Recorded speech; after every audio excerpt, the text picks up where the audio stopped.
Welcome back to Track Talk and RacinBoys Radio here on Sports Radio 810 WHB.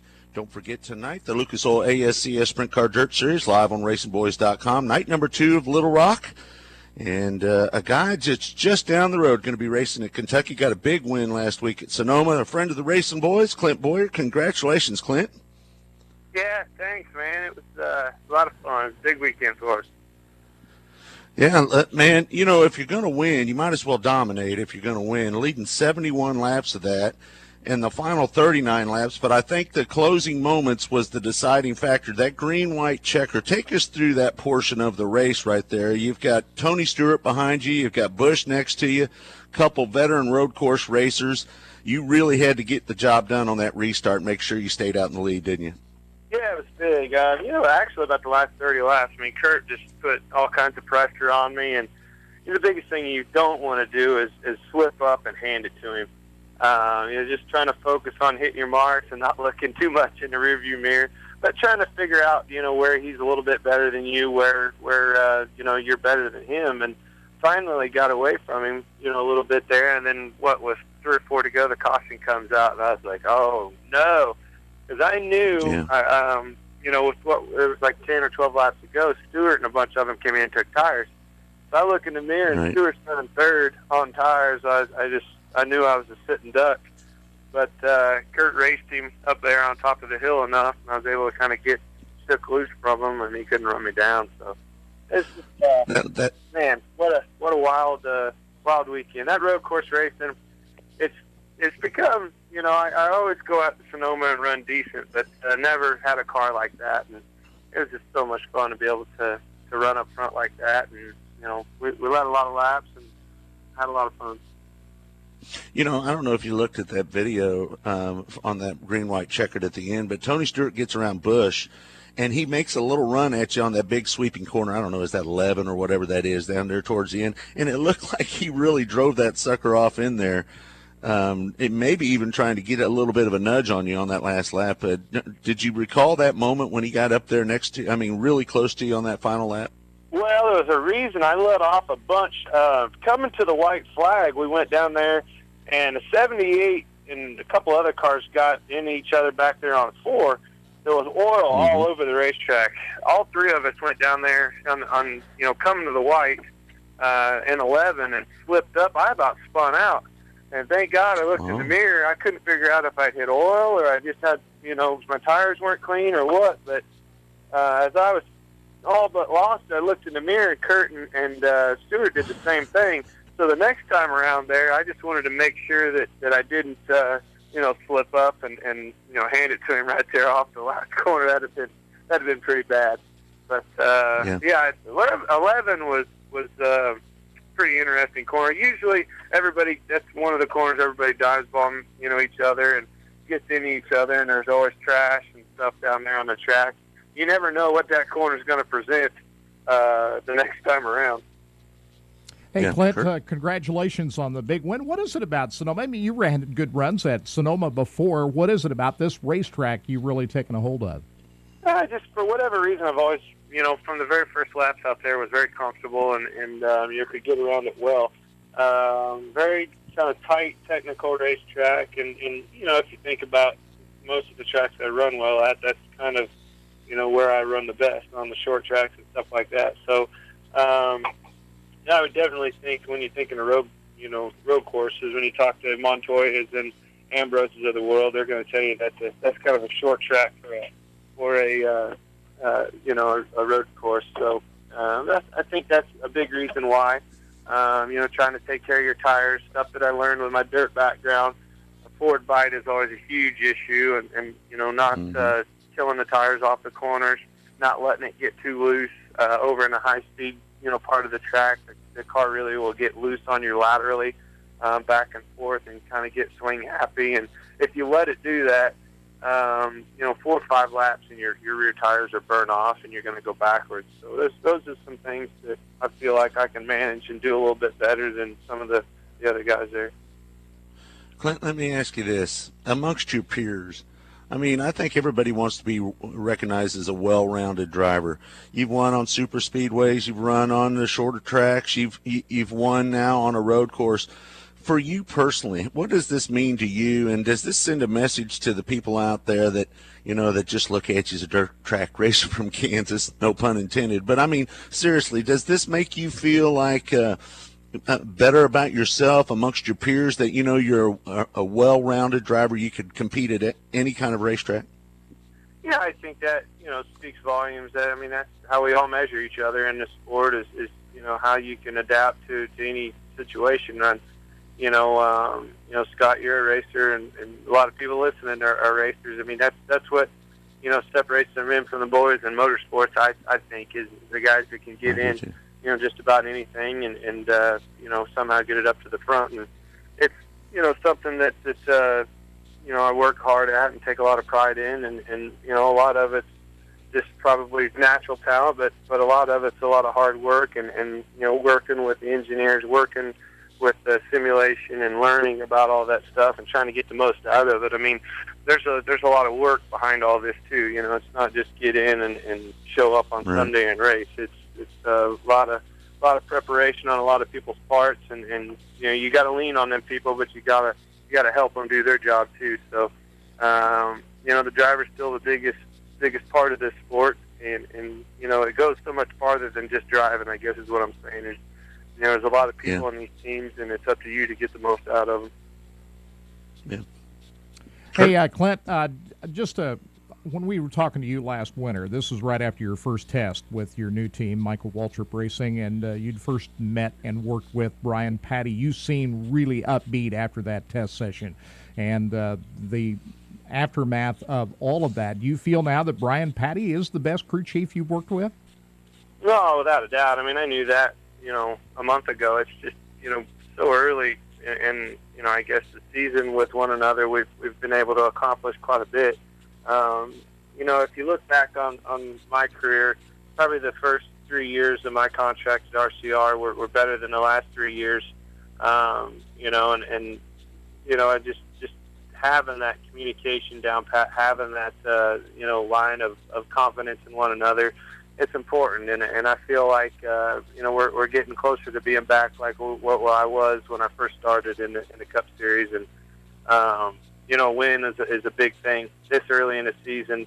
And I say this early, I mean, it's we're halfway or whatever, but it's still pretty early with a young group just thrown together over the winter to be able to be in victory lane like we are. It speaks volumes about, our potential, and that's what I look forward to the most, is I see so much more potential and exciting things yet to come. How big has it been that Scott Miller, you used to work with him over at RCR, he's come over there and headed up things at Michael Waltrip Racing. How big of an impact that's had on your race team? Huge. Miller is very, very focused, very organized, and that's a job title of competition directors. Organizing everything. There's so many moving parts of these organizations anymore to get these cars to the racetrack. If it's not organized, if it's not orchestrated correctly, you don't see the results. So it's not like he was the one thing that made all the difference, but it was definitely just one. I guess his thought process, his mentality, his way of doing things was something I'm very comfortable with. It kind of helped me not focus on what my cars are doing or what's up with the engines. I just have a good feeling and a good respect for him, knowing that'll be as the best that it can be that weekend. Now I can focus on working with Pattie, working with my two engineers, and getting the most out of the weekend. Clint, I want to ask you a little question, because you had to go through this last year during the racing season. You had to renegotiate, get a new contract with a new team, and how difficult that is. And the word comes down yesterday that Matt Kenseth, who's the current point leader, is going to be leaving Roush, and it sounds like he might be going to Joe Gibbs Racing. We're not for sure. That hasn't been officially announced, but all indications point in that direction. As a driver, and you going through this last year, how difficult is it really to go through these kind of situations when you're trying to contend for a championship, work your way into the chase for the championship? In your case, in this case, he's trying to win a championship. Just kind of tell us how difficult that is, and how does that affect you during the season? It's extremely hard. I mean, for us, as I just told him in a media center a little bit ago, I mean, it was kind of catastrophic for us, but we were kind of on the outside, hoping to be in and not really running well anyway. So it was probably a lot easier, for everybody to kind of, I don't know, just kind of give up. And, for him, holy cow, he's leading the points championship, just announced Right. he's leaving. I don't see it, bothering Matt Kenseth a whole lot. It's going to, we're really going to have to focus and see what it does to the team themselves. This cat's plenty capable of winning another championship here. How big would it be for him to win the championship, turn around and say, all right, guys, thanks, later. I guess the third one's going to have to come somewhere else. I mean, that would be huge for him. So I know he'll be focused hard on that, but I know me and everybody else is going to be focused on it as well. I mean, I'm telling you, this sport has become any man's game. It's so close. The racing is so competitive. Everybody's having their time, and their day. And it's this chase is going to become even closer and closer and tighter, and even probably better than it's ever been. Did you feel rejuvenated, your batteries recharged when you got your new deal and, you got 5-hour energy on board? I'm thinking maybe Matt, being over there for 13, 14 years, whatever it is, just needed to be recharged, re-energized. Did you feel that when you went from RCR over there to Michael Waltrip? Did you feel something new, excitement? Well, not really at first, because you're so comfortable. When you've been to a place, and that's, just like him, that's the only place you've ever known. You don't know what it's like anywhere else, but you know what you got there. Mm-hmm. And it's really, really hard to let go of that. But, I think the sport, the fates of the sport has changed in a manner of you can't always control your destination anymore. I mean, the biggest worry about any, racer is to not have that shot at winning anymore, not being in the equipment capable of winning. It's not the money, worrying about, what am I going to do with the future, all that. It's how am I going to find myself a place to land where I can continue to compete for wins and run to where I have been in the last, several years of my career. So that's probably the most nerve-wracking and scariest thing, going through that silly season, not knowing where the future is and what it holds. But it's like I said, that's what we the worry whole about. Unknown thing. Getting the victory lane, but he'll be fine. Yeah, okay. I was very happy with where we changed. MWR has been good, and we're going to win us some more here. Yeah. All right. So Kentucky this weekend, it is extremely hot. I know I'm down here in Little Rock for the ASCS National Tour race, and yesterday in my car it said 110 degrees. I think it was a little less than that. It's going to be brutally hot for you guys this weekend at Kentucky. What can we expect? It's going to be hot. It's going to be slick. It's going to be miserable. But I think that's all those things right there somehow always compile to a good race. The more we slip and slide around, the more I think it's usually a good race, and probably the better that I run. This hasn't been one of the best tracks for me, so I'm looking forward to riding a little bit of this momentum swing that we've been on, and hopefully get ourselves a solid run here, because I need it. This has been one of my struggles for a racetrack, and need to get things turned around. All right. Clint, can't let you go without talking to you about Prelude. Tell us about your weekend there. Man, we had a lot of fun, but just a lot of, holy cow, the dogs are going crazy. But it was fun while it lasted. I guess you can say that. As soon as it went bad, it went real bad. Yeah. Well, all right, Clint. Well, thanks for taking the time. We know you're really busy, and we appreciate it. And, man, go get some more wins and make a shot for that championship. We know you can do it, bud. Thanks, guys. Yeah, good going, Clint. All right. There you have it. That's Clint Bowyer, last week's winner at Sonoma. He picked up his 6th win in his 233rd start. And we are so proud of what he has become known as, a well-rounded driver. Kirk, I think you would agree with me on this. I think that's the ultimate compliment when other drivers recognize you as somebody that can win in any genre of any kind of track, a road course, short track, super speedway, intermediate track. that puts you really in a different category than a lot of drivers. Yeah, and I was so impressed by the way he handled the pressure of those last few laps of that race. He had Kurt Busch banging on him from the rear, and then once Tony Stewart got around him, it still wasn't over yet, but he rose up and withstood the pressure and won a big race, and that's what I was impressed with the most by what he did on Sunday. Yeah, and I will say I'm going to give a little nugget to Kurt Busch as well. If you watched his car those final laps, it was all over the place, slipping and sliding and moving all around, and not many guys could have handled that car and even brought it home to a third-place finish.